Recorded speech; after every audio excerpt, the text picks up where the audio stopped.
Welcome back, everybody. It's Rodrigo Fonador with another episode of Asheville Real Estate News. Today, we get to have a special treat. We have somebody from American IRA who's joining us today to talk about IRAs. It's a special treat because, as you all know, American IRA is the sponsor of this episode and all of the episodes here of Asheville Real Estate News. And get to be joined by not only somebody from the company, but a friend.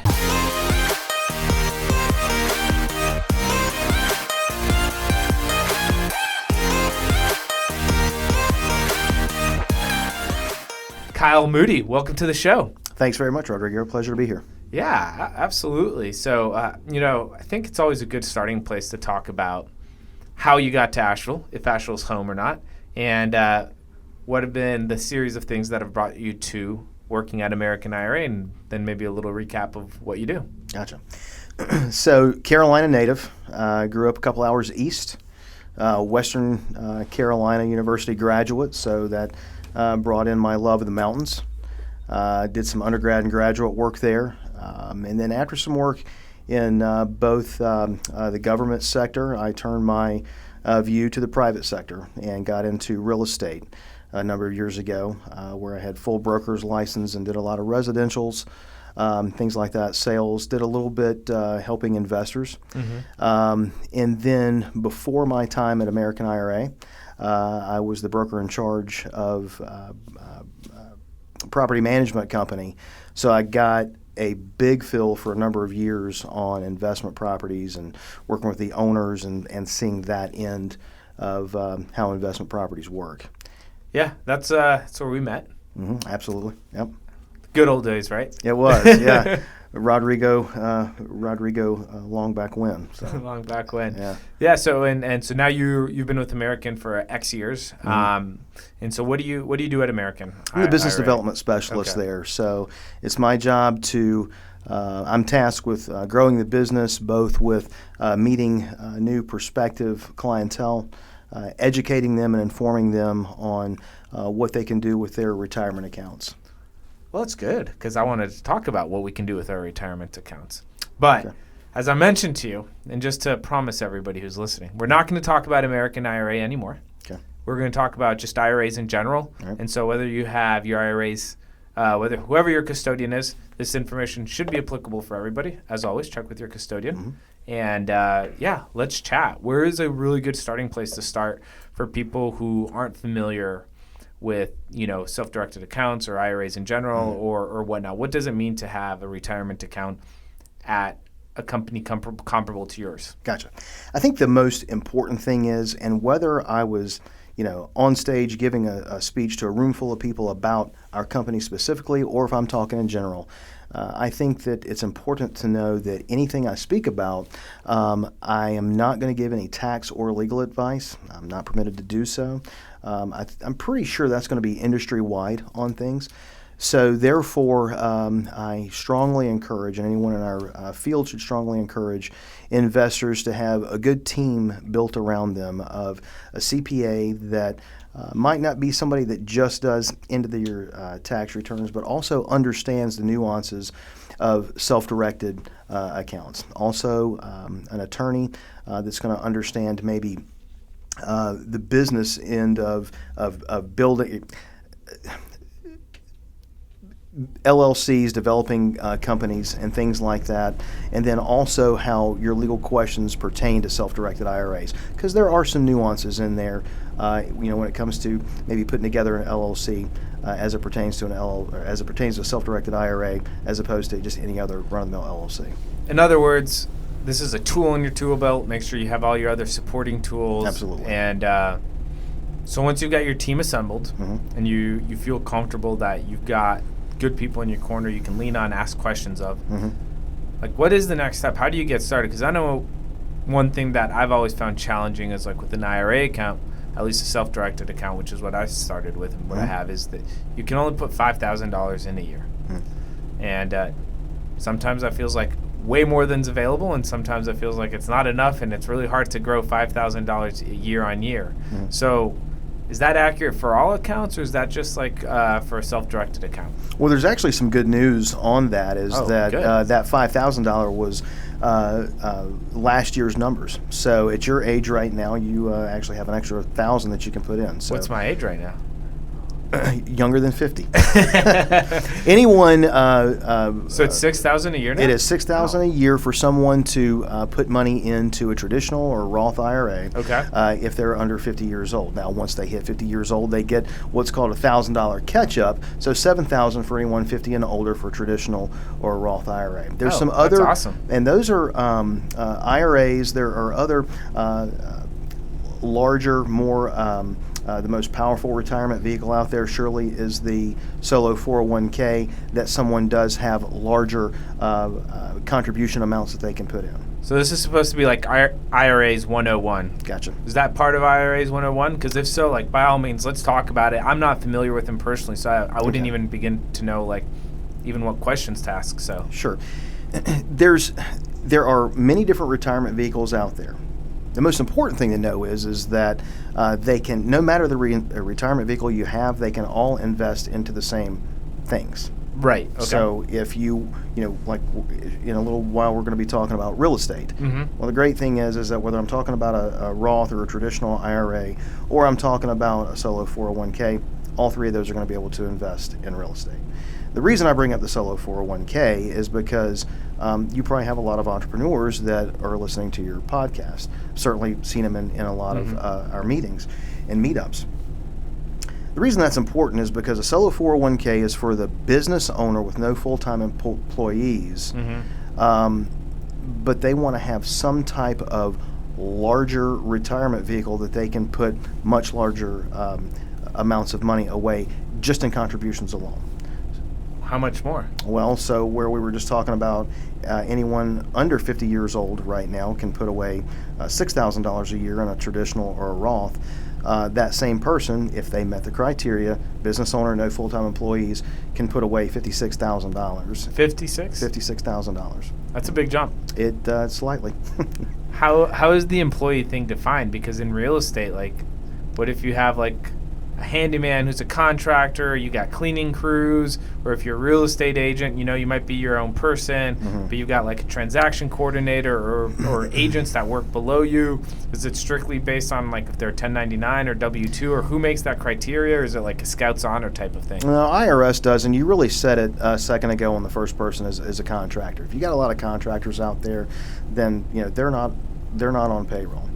It can be, someone whose business partner, spouse, if they help with the company, a highly compensated employee, those will qualify. But if you have, employees on a payroll, then that can with like a payroll service. Exactly. And can you get in trouble if like is that a gray area? I guess is what I'm trying to. No, it's black and white. If they're a W-2 employee, then you're out of the solo 401. But if you've got a contractor who works for you consistently on a 1099, you should be okay. You'd be fine. Okay.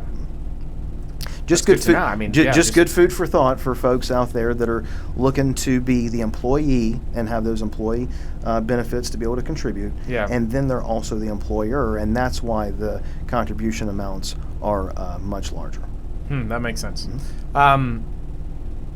Curiosity, and we can take this afterwards. But okay. What's your favorite account?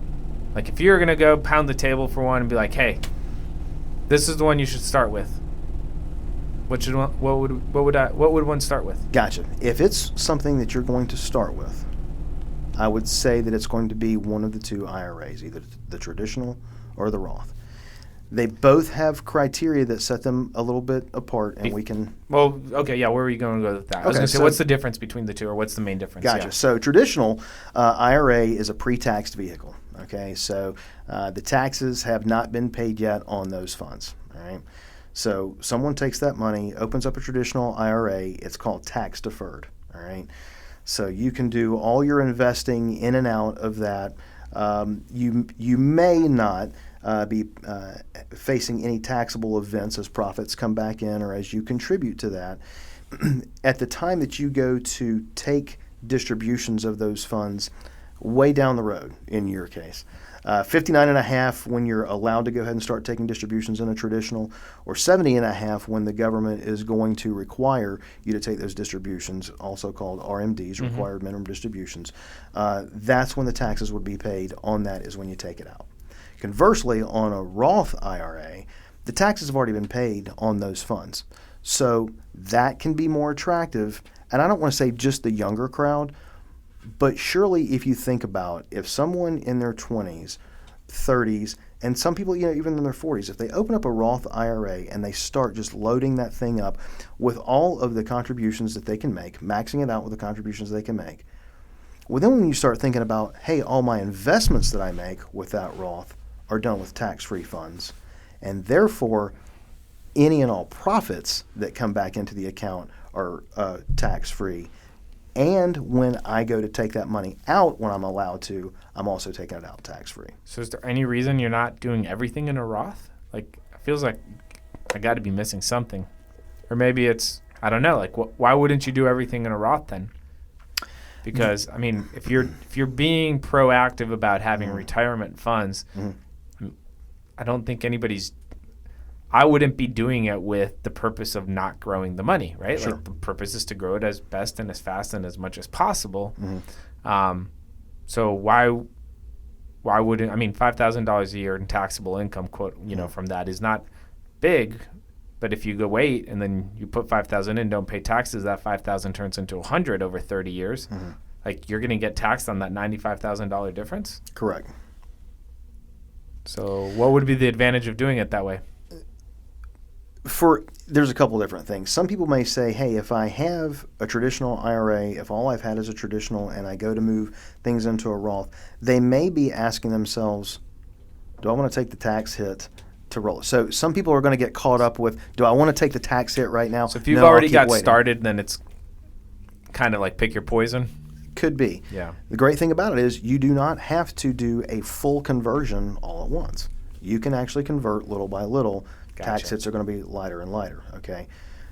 Second thing is someone can be priced out of a Roth. They can actually make too much money to be able to open up a Roth account. How much is that? What's the I want to threshold? say, and I apologize, but I want to say it's probably, I think it's in the 130. If you were north of 130 on that, you can price yourself out of being able to. Household or individual? Individual. Households are going to be around 199. Okay. Huh, interesting. How young can you start one? As soon as you have earned income. Okay. That is now again with the three that we talked about earlier, but with any retirement account, you got to have earned income. That's one of the keys. So you can't just like open up one up for your toddler and go. No. Here you go. Yeah. Unless it's a toddler, I don't know. I guess I don't know what a toddler would work. If it's like I was thinking like a teenager or something like that, you can have them mow lawns or whatever. If you got real estate, like that'd be a way to give them income, well, now the right? great thing is that if they're mowing the lawns and they're getting paid, that's technically earned income, and right. they could go ahead and open up their account. So okay. So we talked about self-directed and Roths and traditional IRAs, and then solo 401k. Yes. Is there anything else on the 101, get started with IRAs that we need to touch base on before we deep dive on anything else? I think we're pretty square on being able to open them up. Usually, depending on the carrier, simple applications to get them open. There's three general ways to fund them. It's going to be the rollover from an old 401k, a job that you've been separated from. Okay. It's a very kind way to put it. There's going to be the transfer, and the transfers are like-to-like accounts. So a traditional to a traditional, a Roth to a Roth. Okay. And then if you don't have any of either of those, then there's always the contribution that you can make. Oh, you just make. The one question that I do get daily is from the individual that is still with their current job. They may be looking to get into more of the entrepreneurial avenue. Yeah. But they'll say, hey, can I go ahead and take my 401k and roll it into a traditional or Roth, to a traditional? Absolutely. You can do that.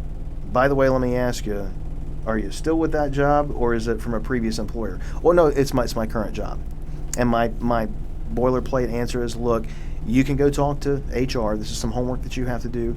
Don't be surprised if they tell you, no, you're not going to be able to roll that out. I guess that kind of leads to my next question. What's the difference between, I think like the big names, right, like Merrill Lynch or whatever. I don't even know what the other big names are. It's the only one I can think of. They have all these plans too, right? So what would be the advantage of going with more of like a specialty shop versus like one of the big national conglomerates? Sure. Well, the key factor in self-direction is that you are able to diversify the portfolio that you may have with them to get more in line with investments that you're more comfortable with and that you may be more knowledgeable in. Now, look, quite frankly, there's people out there that appreciate and enjoy stocks, bonds, and mutual funds. There's folks out there that may not understand it, and they want to get into investing into something that they really know and understand better. For your group, generally, it's going to be more real estate driven. Well, Merrill Lynch, Edward Jones aren't going to be able to facilitate those types of investments and hold that type of asset where a self-directed firm will. Gotcha. Perfect. Okay. So now let's talk real estate, Gotcha. Right? So what are the I mean, you've seen it all, right? Because you got behind the curtain access to people who are just absolutely crushing it with you guys, right? And I mean, I guess, thanks for coming on the show again to talk about this, because I wish I had more knowledge. And I tell Nolan this all the time, is like, I wish I would have started a lot earlier and just like suffered through the cost of getting started. Because it takes a lot. It's slow, or it's been slow, man. Like $5,000 a year is hard to like get growing. So I'd love to know. Well, let me clarify. Any of these vehicles, you can kind of pretty much do the same thing for the most part, right? Yes. Okay. Investment-wise. Yes. Investment-wise. So we're not going to worry about the specifics of which one. We'll just talk about investing in general. So what are the typical ways you see people use their money inside of their accounts to invest it? I would say that the majority of our clientele, it's real estate. Some type of real estate transaction is what we predominantly see. So what are the types of real estate transactions that you guys see? Well, anything that, whether it's from, vacant lots, commercial properties. So you're buying it? They're buying it inside of their accounts? They are. Okay. Yeah. Residential properties, and whether that's anything from apartments down to triplexes, quads, and single-family homes, to be able to use for a couple of different purposes. And somebody can use this for cash flow, or they can use it for fix and flip, for example. Do you have, what about lending? Because I know when we structure transactions, a lot of the people we work with have money housed in IRA accounts. Is that pretty common as well, or is that more of like a smaller subset of people? I'd say it is not as big as the real estate, but by all means, lending is a big part that you can do in your IRA. Do you have a preference like that you've seen where you're like, wow, when I go do this, or if I do it, or when you do it, I don't know what your status is with your personal investments, and we don't have to go there, but like you get to see what people typically do. Have you seen one that you're like, wow, I get to see all these things happen behind the scenes? I think this one's my favorite. A little bit of a loaded question because of my day job of being able to take care of clientele. Right. I guess, is there a conflict to answer? Well, no, it's not that. It actually takes me away from what my knowledge base is, which is long-time real estate. So I'm not going to have maybe the daily activity to go out and do the avid real estate work that it takes to be able to maybe use my IRA for real estate purchases, whether it's going to be cash flow, fix and flips, going in and really deconstructing and reconstructing a home to see the type of profit margins I can make on it. So for me, it would be more on a lending basis. A lending? Well, see, I was like curious, like, right? Because you see all these people do these things. You get to see what they're doing, right? Like, you're like, man, this person or these people, like, everybody who lends seems to grow their account a lot faster than people who do fix and flips. I guess that's my question. Is there any correlation between the type of real estate people do that with the growth of their accounts? Because I don't know. I started like 3 years ago. 2-3 years ago with my IRA. Right. I wish it would have been 5 years ago, because it feels like it's super baby steps. Or I don't know. What feedback would you give somebody who's getting started that you've seen to like supercharge things? Well, the great thing about you that you shouldn't self-deprecate too much on is that you were slightly busy on building a business. So kudos to you on that, because being able to watch where you started to where you are now, as being a friend and colleague. I've been very proud to watch that grow. So, if it was the flip side of just doing things inside of a retirement account, you could have been like, gosh, I wish I would have been working on the business, a couple years before. But no, you've done fine, and everything's great on that. I would think that instead of what I've actually seen, what I would tell folks is really find your niche. So find what you're good at and be able to use that as your strong point on how you're going to use your self-directed account on the investment vehicle that you're going, or the investment asset that you're going after. If you know that, hey, you know what, I do have the day job thing. I can't really get out and be, beating the pavement or really walking the properties and spending the time that it really takes to be an avid fix and flipper, or really watching those MLSs, or really just hitting the courthouse steps all the time because you are at the office a lot, knowing that you can set up a note that those monthly payments are coming in, and you're able to work while this is working for itself over here. I'm going to focus my attention the one time Nolan doesn't have his mic here. We were just talking about it on, like, one of the things that we've been talking about was the people who do, like, longer term loans. Like, when you look at those amortization tables, we were, like, so surprised that more people aren't doing them. Like, I don't know. Do you, like... You're a fan of these because you brought this up to me at a RIA meeting one time. Yeah. Yeah, I don't know. Like, I'm just I'm hard pressed to understand why 15 years at, like, X% isn't better than trying to move your money 2 to 3 times a year on smaller loans. I don't know. Or maybe it's just I'm too lazy and I don't want to even think about having to go out and find new people to, like, qualify or whatever. So I don't know. The lending side, I'm super intrigued by it. As soon as, like, that's what I'm trying to build that account up so I can be on the lending side of things. It just feels like it's really far away. I think one of the things that I hear at a lot of investor meetings, and surely when we're setting up an account, the one question I'll get is, well, who needs the money? How do I know who needs money? And of course, as you've seen in a lot of these investor meetings, it might not be the meeting itself, but it might be the networking beforehand or afterwards is when you're going to really find out who needs the money. I lightheartedly tell folks, hey, you walk into a room and you say, I've got $100,000 to lend out and I don't know what to do with it. You might find that you have a lot of friends really quickly because somebody somewhere is looking for money. Yeah, especially with the temperature of the market right now, for Absolutely. sure. It's a little crazy and a little hot for all the right reasons. So where do you? I mean, it seems like when I first got started into real estate, so it was, 7 years ago, give or take. IRAs were pretty, I don't know, like, talked about, but very quietly in a sense. Like, there's a couple of people who are huge fans, and then everybody else was like, yeah, I have no idea what that is. Right. That feels to have changed a lot over the last 2-3 years. Are you seeing the same thing? It seems like it's a very popular thing now. I think it's definitely growing. And I think with the different avenues that people can learn about it, quite frankly, a podcast, the knowledge is getting out there. More emphasis, well, not more emphasis, but definitely attendance in RIA meetings, and seeing that that there is the availability to fund deals with retirement money. I mean, folks just didn't know it. I mean, think about it. The conversations that I have with old 401ks. Well, I've had this old 401k. I've been retired for the job for years.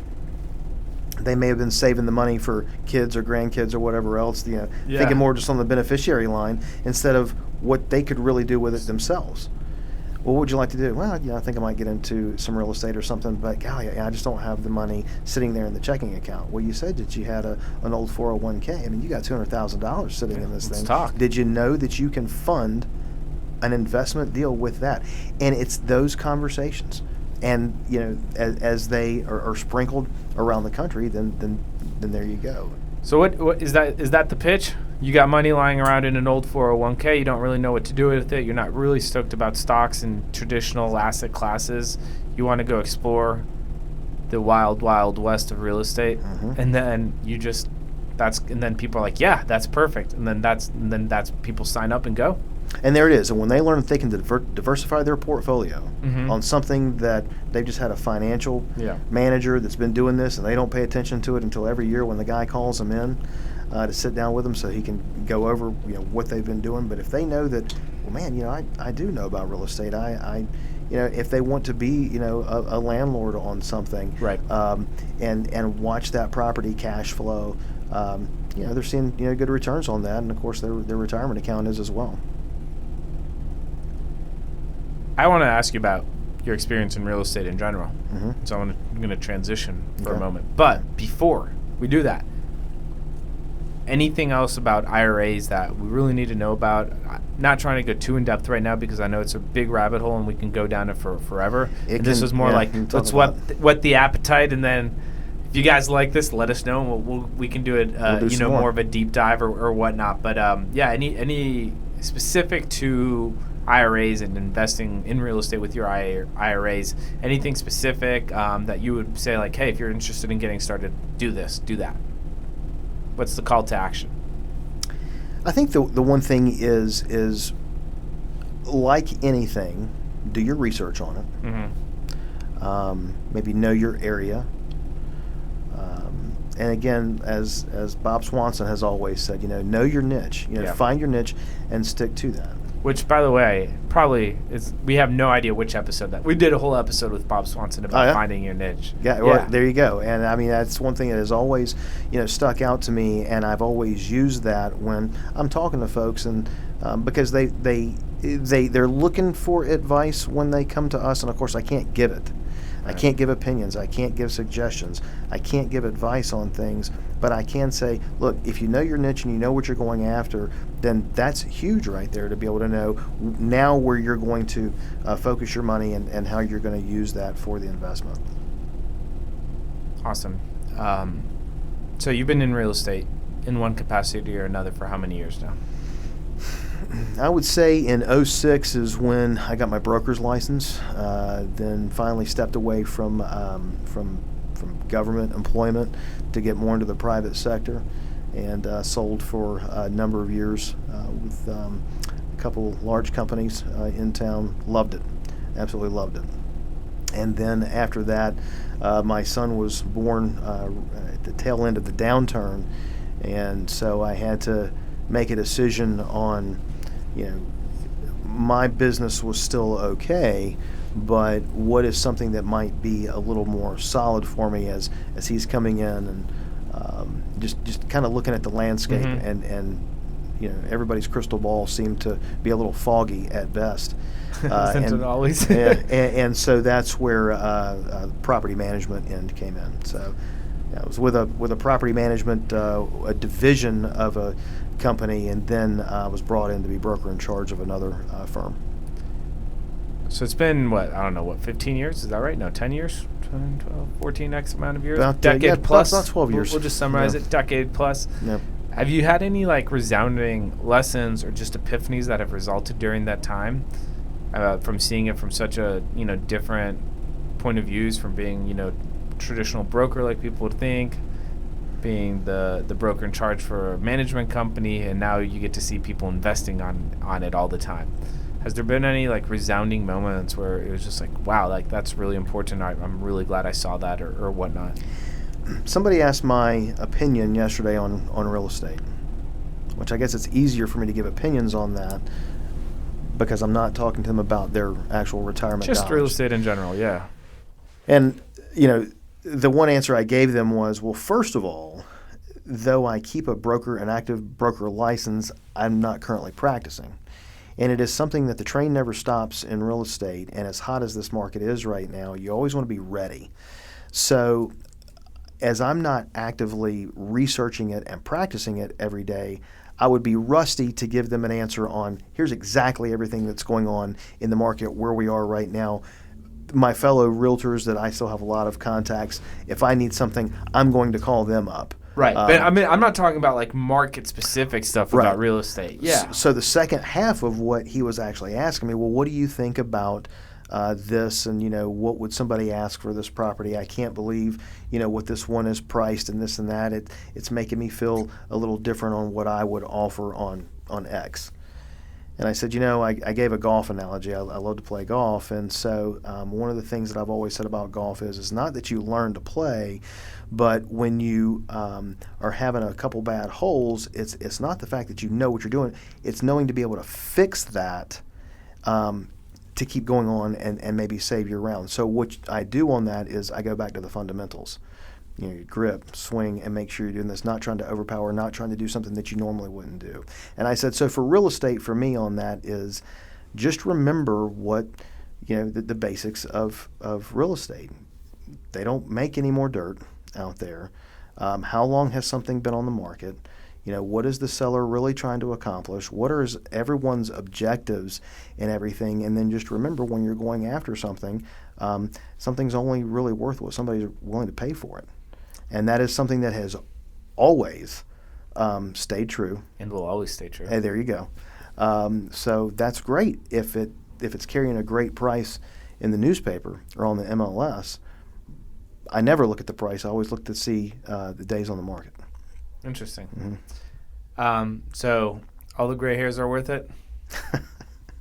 And I don't mean that because of you, but just in general, right? Mm-hmm. Like, it's always the joke. I swear, like, every house I buy, I'm like, okay, how many gray hairs is this one going to give me? And I wonder.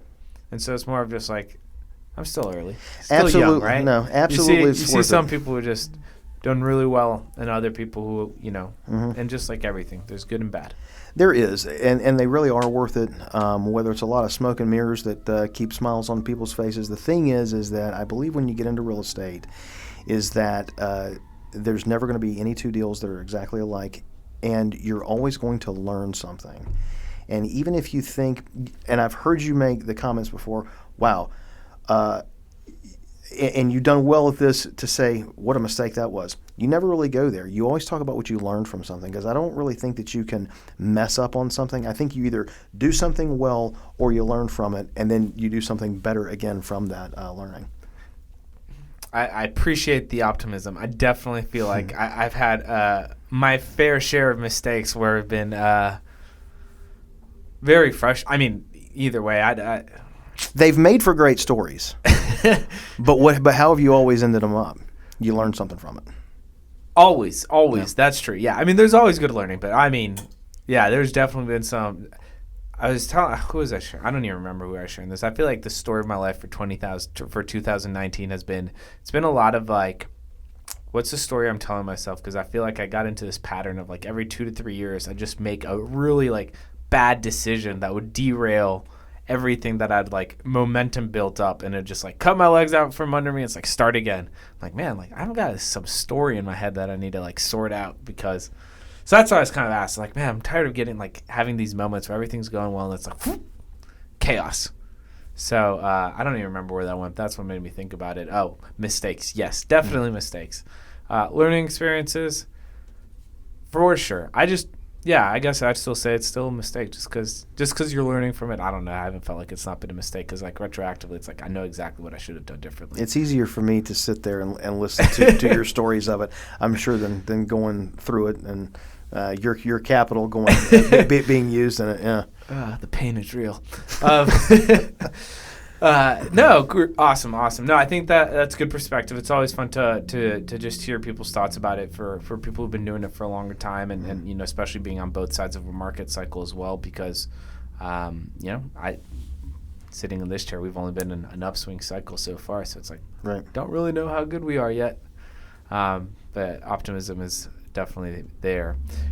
So yeah, let's just wrapping things up. I don't know, were you about to say something? There was one point that I was going to make.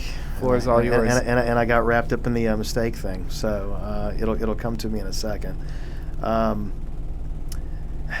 Again, when it comes to whether it's, no matter what it is, whether it's the real estate, whether it's the lending that you can do and things like that, and the slew of other things that we've said we'll table till later for what you can do in your IRA or your sell okay. Know your niche. Mm-hmm. Do your research. Be surrounded by a good team. and have good friends out there and a good circle that you can draw from. Because you never really know when the next deal is around the corner, whether you're going to capitalize on the investment you're going to make, or whether you might be the person that can help fund a deal that somebody needs the income from. For sure. Yeah, I think ending on the note that your circle of friends or your circle close to you is arguably one of the greatest variables that I've personally found for me. It's huge. I think that's a super good point. Kyle, anything else before we wrap things up? I think we're good. I really appreciate the opportunity to be here, and I look forward to coming back sometime. Yeah, as a quick reminder, though, who do you work for, and how do people get in contact with you? Yeah, so American IRA, we're the local provider of self-directed IRAs and 401ks, and also very proud and happy to be a sponsor of the podcast. They can reach us at area code 828-257-4949, and you can email me directly at Kyle, Kyle, at AmericanIRA.com. You can also go to our website, which is AmericanIRA.com. Awesome. Appreciate it, Kyle. Thank you very much, Rodrigo. All right, guys. Hope you enjoyed the conversation, got some insights. If you haven't gotten started with any sort of retirement account, doesn't really matter who you go with. Just get it started. That's really the important thing. And, catch you all next week. Take care, and thanks for listening.